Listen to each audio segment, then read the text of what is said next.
성경에는 사무엘상 15장 구약 때 사무엘 선지자가 아말렉과의 전쟁에서 남녀노소 젖먹는 아이 짐승까지 모든 생명을 진멸하라고 하나님이 명령하셨다고 기록하고 있는데 정말 하나님의 명령이었는지요? 사무엘은 성경에서는 선지자야. 알죠? 사무엘이 이스라엘의 왕들을 정했죠? 그러니까 사무엘의 능력은 구약에 나오지만 저 사무엘 이야기를 내가 굳이 여러분한테 자세히 할 필요가 없어요. 그냥 성경에서 저렇게 나오면 그랬나 보다 이렇게 생각하세요. 그러나 그게 내가 지시한 거 아닙니다. 알겠죠? 사무엘이 총명했다. 이건 사실이야. 총명하죠? 그러니까 저 임금이 하는 꼬라지를 보니까 이게 얼마 못 가겠다. 이거는 웬만한 사람은 알 수가 있어. 그러니까 사무엘은 그걸 그때그때 미리 짐작을 하는 거야. 저 임금이 벌써부터 첩이 몇 명이야. 저 다윗의 아들은 그래도 쓸만한 아들은 누구야? 솔로몬이지. 솔로몬은 다윗이 정상적으로 난 아들인가? 아니면 바람 피워서 난 아들인가? 바람 피워서 난 아들이지. 그것도 남의 자기 밑에 있는 장군의 마누라를 강제로 데려왔지. 그리고 장군은 전쟁터에서 죽여버렸지. 그래 안 그래? 그 사람의 여자의 몸에서 그 장군의 부인을 강제로 취하고 장군을 죽였지.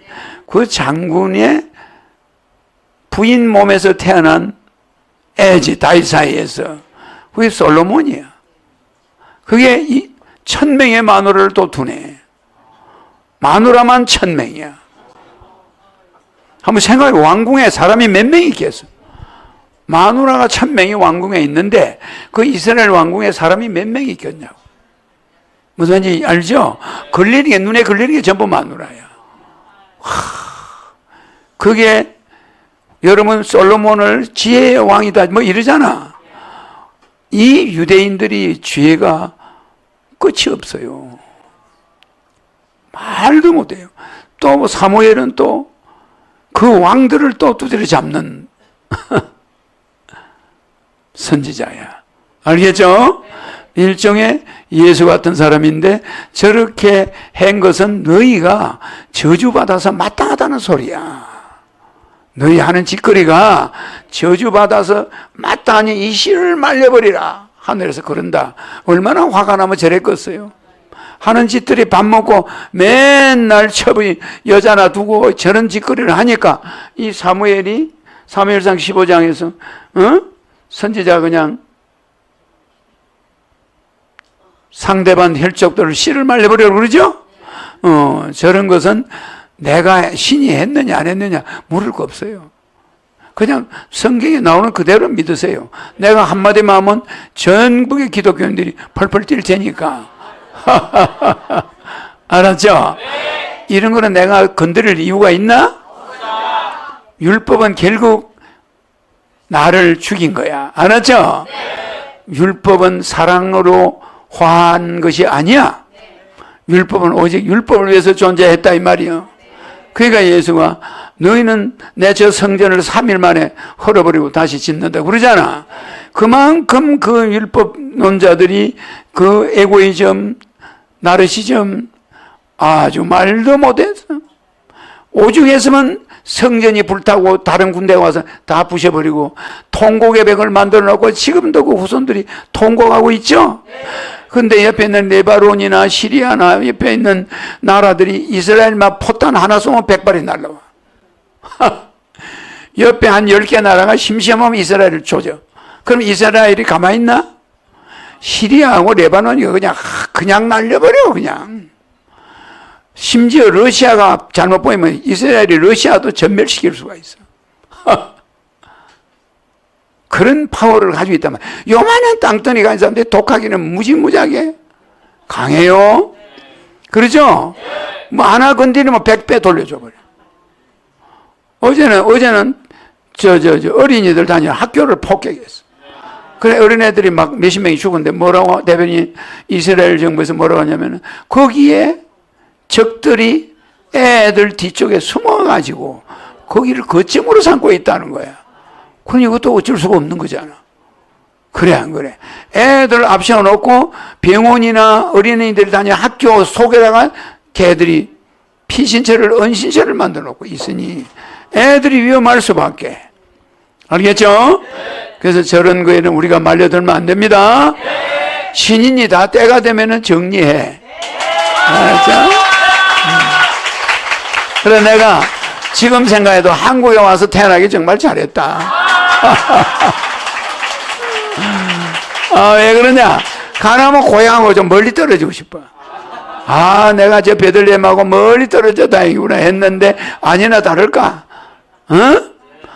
신인은 인자는 고향에서 버림받는다는 거 이야기 들었죠? 내가 예수로 있을 때 고향 가서 맞아 죽을 뻔했죠? 내 지금 우리 고향 안 가죠? 고향을 잘 안 가. 고향이 그리워서 사진도 가지고 다니잖아. 지금도 가지고 다니고 우리 어머니 흙도 여기 있지만 고향에 가면 내 알아보는 사람이 지금 있나? 다 떠났죠? 그런데 있을 때도 고향에는 그 당시 가면은 내가 신인이다 이러면 너가 할아버지 친구 할아버지 묘를 보니까 네가 세계의 황제가 된다는 건 알고 있는데 네가 무슨 신인이냐 이러겠지. 그래 안 그래? 네가 여기서 무슨 살던 놈 아냐 이럴 거 아니야. 그래 안 그래요? 그래서 인자는 고향에서 버림받을 수밖에 없는 거야. 야 쟤가 내 동생 아냐? 야 경영아 이러고 쫓아오지. 그러면 인자 신인의 권위가 서나? 그래서 고향을 멀리해야 되는 거야. 그리워하면서도 갈 수 없는 곳. 내 동창이 다 사라져야 가는 거야. 신인 보고 야 경영아 뭐 이러면 내가 기분 좋겠나? 그래 안 그래요? 그래서 신인은 그렇게 고독한 거야. 알았죠? 고향을 못 가고 그래서 내가 미리 고향을 사진을 찍어놨고 매일 가보는 거야. 내 혼자 가보는 거지. 그래 안 그래? 60년간 가지고 다니지? 이 우리 어머니 흙도 이게 몇 년 됐나? 15살 때 서울로 가져왔지? 지금까지 내 옆에 따라다녀. 그래 안 그래? 가지고 있죠? 저 사진도 그리 오래됐지? 그러니까 신이는 고향을 알아. 그리워해. 그런데 안 가는 거야. 알겠죠? 그래, 내 친구들이 다 돌아가고 나면 한번 가보겠지? 걔들 다 가고 나면 이제 한번 갈 거야. 알았죠? 다음은요, 정명곤 전사님, 허경영 신이님의 지지자, 서울에 사는 정명곤입니다. 요즘 젊은 학생들은 부모의 돈으로 대학교 졸업할 때까지 공부를 하는데요. 젊은이들이 경제적 어려움 없이 부모의 도움으로 생활하다 사회에 나오면 자기를 도와준 사람에 대한 고마움을 잘 느끼지 못하고 어려운 이웃에 대한 공감을 잘 하지 못하고 일실상의 편안한 말을 추구하는 이기적인 사람이 되기 쉬울 것 같은데요. 경제적 어려움 없이 자라는 젊은 자녀들에게 어려운 타인에 대한 공감을 배우고 자신을 도와준 사람에 대한 고마움 표시할 줄 아는 사람으로 키우기 위한 좋은 방법에 대해서 신이님의 조언을 부탁드립니다. 그러니까 항상 감탄사를 많이 쓰라고 그랬지? 애들한테. 그런데 감탄사 안 쓰고 뭘 쓴다고? 한탄사를 쓰면 되나? 안 되죠? 애들한테는 감탄사를 많이 쓰면 돼. 어머, 너 이 그림 네가 그렸냐? 이렇게 칭찬해 줘야 되는 거야. 야, 잘 그렸다. 뭐 시를 썼으면 잘 썼다. 감탄을 해줘야 돼. 그게 애들한테는 굉장히 좋은 버릇이야. 그럼 애도 남의 다른 사람이 뭐 좋은 거 있으면 너 대단하다 감탄해 주겠지. 이걸 옮겨야 되는 거야. 애들한테 시비 거는 거 옮기면 안 돼. 야, 네 이게 몇 점이야? 너 지금 뭐 하고 다녔어? 일삼 되나 안 되나? 우리 아들은 정말 오락게임을 해도 끝내주는 걸 잘해. 감탄을 해줘야 되는 거야. 그런데 학교도 좀 학교 일도 엄마가 감탄할 정도로 너 잘하면 진짜 좋겠다. 뭐 이러면 되잖아. 그러니까 하나는 주고 하나는 또 이렇게 해야 되는 거야. 그럼 애들이 다 바로 되겠죠? 그런데 애들한테 항상 버릇을 들여야 될 게 돈을 그냥 주면 안 돼요. 오늘은 네가 요렇게 하면은 엄마가 돈을 얼마 주겠다. 그럼 돈 버는 걸 배워 안 배워? 야, 돈 벌려니까 되게 힘드네. 야, 너 이거 무 좀 따듬 요거 좀 싹 해서 요렇게 해주면 엄마가 2,000원 줄게. 그래 안 그래? 그럼 엄마 시간도 단축되고 좋겠다. 그러면 아들이 2,000원 내가 한번 벌어봐야지. 그래서 자꾸 아르바이트를 하게 만들어. 집에서부터. 그럼 아르바이트 수입이 자꾸 생기잖아. 그죠? 이게 자꾸 돈과 연관지어서 애 교육을 시켜야 돼. 그러면 돈의 가치를 깨닫게 돼, 안 깨닫게 돼? 그럼 어디 가서 돈을 2,000원 쓰려다가도, 어머, 내가 2,000원 이거 벌려고 엄마한테 김치를 30분을 따듬었는데, 돈 딱 나갈 때 생각이 나왔나? 나요. 아르바이트 해가지고 저 편의점에서 일한 대학생은 돈 함부로 못 써. 아무리 부모가 돈 줘도 야 써라 그래도 어머나 내가 이게 하루 일당인데 그래 안 그래? 그러니까 우리는 어린애들에게 어려서부터 수학적인 돈에 대한 개념을 교육을 시켜놔야 어머 내가 어디 가서 이게 하루에 이거 몇만 원을 써? 어머 이거는 말도 안 돼. 내가 그때 엄마가 일 시키면 하루 해주면 일당 얼마 줬는데 이게 얼마야?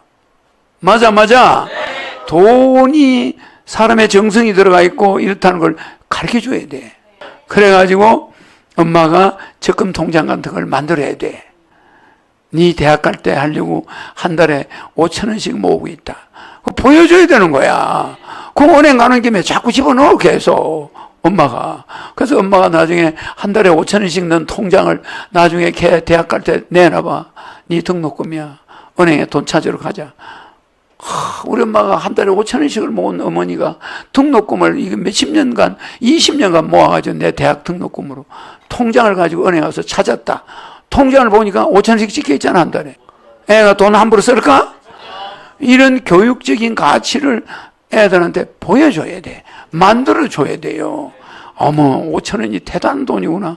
이게 우리 엄마가 돈 쓰지도 않고 요걸 하나하나 모았구나. 보여줘야 되는데 엄마가 가서 그냥, 야, 몇백만 원짜리 옷을 탁, 어디 배달이 택배가 막 오네, 막. 어디서 와?